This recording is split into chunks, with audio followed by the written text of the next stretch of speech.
Invitée de ce 19-20, Delphine Martos, directrice des ressources humaines chez Lubrizol France. Bonsoir madame. Bonsoir. La liste des produits qui ont brûlé sera publiée au mieux dans la soirée sur le site internet de la préfecture de Seine-Maritime. Est-ce que vous avez déjà pris connaissance de cette liste ? Alors, moi directement, je n'ai pas contribué à la préparation de la liste, mais je sais que les équipes, depuis le début du sinistre, ont fait le nécessaire pour transmettre toutes les informations demandées. Il y avait beaucoup de produits effectivement sur le site, mais les produits impactés par le sinistre ont été transmis dans les meilleurs délais aux autorités. Êtes-vous en capacité de nous dire ce soir qu'il y a des produits qui sont dangereux pour la santé ? Alors, je ne dirais pas ça, d'abord parce que moi, je ne suis pas chimiste, première chose. Je suis représentante de l'entreprise aujourd'hui. Ce que je tiens à dire, c'est que je suis aussi salariée, je suis aussi habitante de l'agglomération rouennaise, je suis maman de 4 enfants que j'aime très fort. Je comprends les inquiétudes, mais je m'en remets également aux autorités, je m'en remets aux experts dont c'est le métier, qui nous rassurent, et également dans ma direction en qui j'ai grande confiance. Vous êtes maman, vous l'avez dit. Est-ce que Oui. vous êtes inquiète à titre personnel ? J'ai été inquiète. Maintenant, mais vous l'êtes toujours ? Non, je suis rassurée par les résultats qui sont communiqués et comme je vous le dis, je fais confiance. Je ne suis pas chimiste, je peux pas. J'entends beaucoup de choses, on voit beaucoup de choses dans la presse. J'ai décidé effectivement de faire confiance. Mais pourquoi cette liste, il a fallu attendre autant de temps pour l'avoir ? Et on ne l'a pas encore d'ailleurs.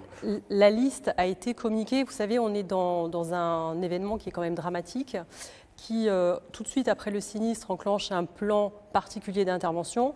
Toutes les actions et la communication sont coordonnées par les autorités. Donc nous coopérons depuis le début, nous transmettons les informations nécessaires et nous laissons effectivement les décisions se prendre parce qu'il y a aujourd'hui des éléments qui ne nous permettent pas de communiquer directement. J'aimerais qu'on revienne sur la plainte déposée par Lubrizol samedi pour destruction involontaire par explosion ou incendie. Vous dites disposer d'images de vidéosurveillance et de témoignages oculaires. Le feu serait parti, c'est ce que vous dites, à l'extérieur du site. Est-ce que ces éléments ils ont été transmis à la justice ? Tout à fait.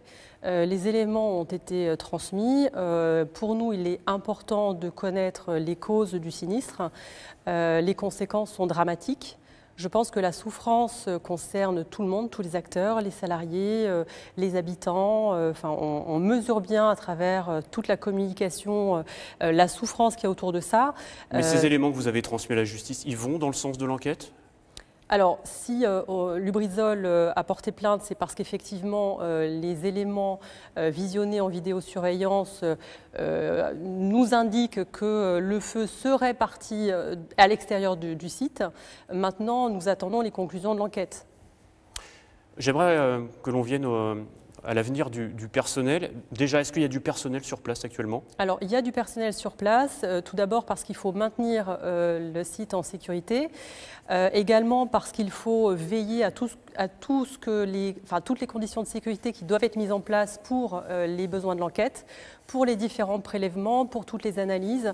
En tout cas, notre personnel est très mobilisé pour aider et coopérer dans cette situation. C'est quoi l'avenir des 400 salariés de Lubrizol alors ? On reste positif et optimiste. Je peux vous dire qu'effectivement, il y a plus de 400 salariés sur le site de Rouen. Il y avait plus effectivement de 200 sous-traitants, une trentaine d'intérimaires. Ça représente, si on prend en compte les familles, les enfants, plus de 2500 personnes impactées et inquiètes pour l'avenir. Est-ce qu'on peut imaginer que l'usine rouennaise de Lubrizol puisse déménager ? C'est le deuxième incident en 6 ans. Il y en a beaucoup qui réclament votre départ sur les réseaux sociaux. La population est quelque part excédée. Est-ce que vous êtes en capacité de nous dire si vous avez songé ou vous songez toujours à un déménagement, à une délocalisation ? Pour l'instant, on est plutôt focalisé sur les conséquences et toutes les actions à mener pour minimiser tous les impacts. Encore une fois, on présente nos excuses à l'ensemble de la population parce qu'on a conscience et on est attristé de voir toute l'inquiétude que cela génère. Maintenant, nous essayons aujourd'hui de limiter l'impact pour nos salariés. On évite le chômage technique, on les occupe sur différentes activités. Certains vont travailler sur le site du Havre, d'autres sont en télétravail. On essaye de faire le nécessaire pour aider tout le monde.